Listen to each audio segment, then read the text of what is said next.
Main doubt on homosexuality. Is it prohibited in Islam? And why so? Because, I had, from the past 5 years, I've been with so many homosexuals. It's like, their feelings that they have for the same sex or whatever it is, it's so true. It's like the same kind of pain what we might feel for maybe our husbands or whoever it is. If it's wrong, why is it wrong? Sister asked the question that what does Islam say about homosexuality, and if it's wrong, why it is wrong. Allah says in the Quran in Surah Isra chapter number 17, verse number 32, that come not close to adultery, for adultery is an evil opening other roads to evil. Besides that, Allah says in Surah Araf chapter number 7, that telling to men that do you practice your lust after men in preference to women. That means homosexuality is prohibited in Islam, in the Quran, because Almighty God made the human beings. Allah says in the Quran in Surah Rum chapter number 30 verse number 21 that He has put love between the hearts of husband and wife. Almighty God has made the human beings in such a way that they love the opposite sex.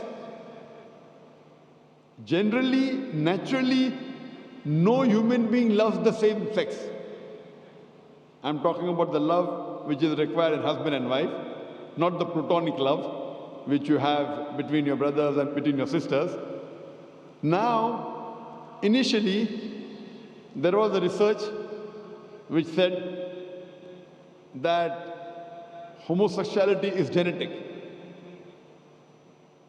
So during question and answer time, somebody asked me, the way you're asking, if homosexuality is genetic, then how is that human being to blame? It came from his parents, so why is he to blame? Like you're saying, if someone loves someone else, so why should he be blamed? I said this is a research. This is a hypothesis. It's not a fact. And later on we came to know that this hypothesis was wrong, and the person who propounded this hypothesis, he himself was a homosexual.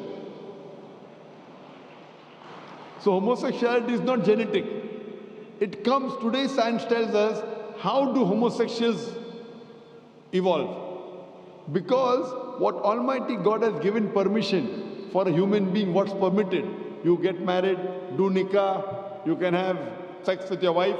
And Islam says that while having sex with your wife is also worshipping Allah.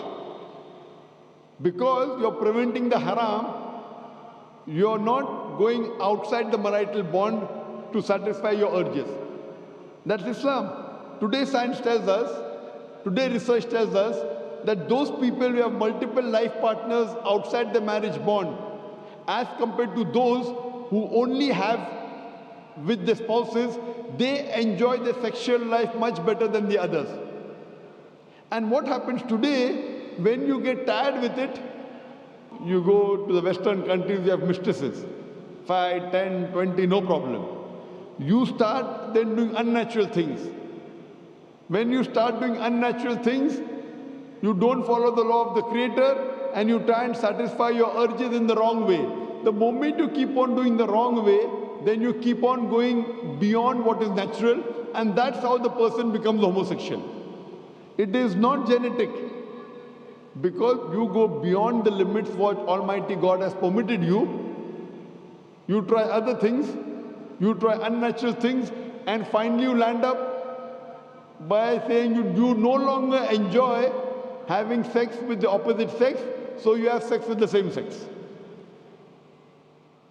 So sister, because they have broken the law of Almighty God and they do unnatural things, that's how psychologically they become a homosexual.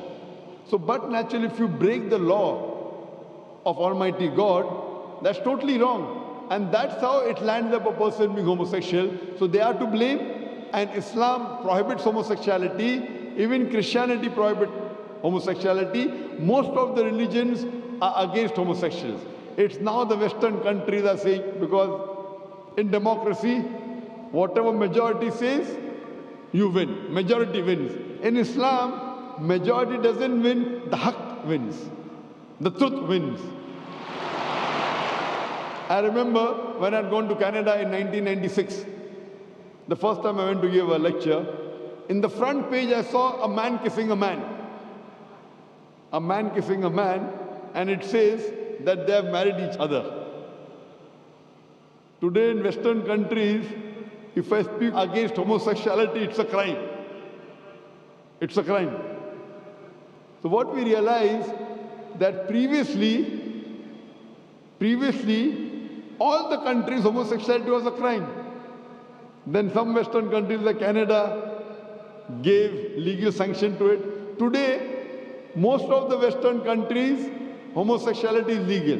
Even India, the country where I come from, they are thinking to make it legal. So what we realize, what is truth. Majority doesn't win, what is wrong. And in Islam and most of the major religions of the world, homosexuality is a sin, it's a crime, it will not take you to heaven, it will take you to hell. Hope that answers the question, sister.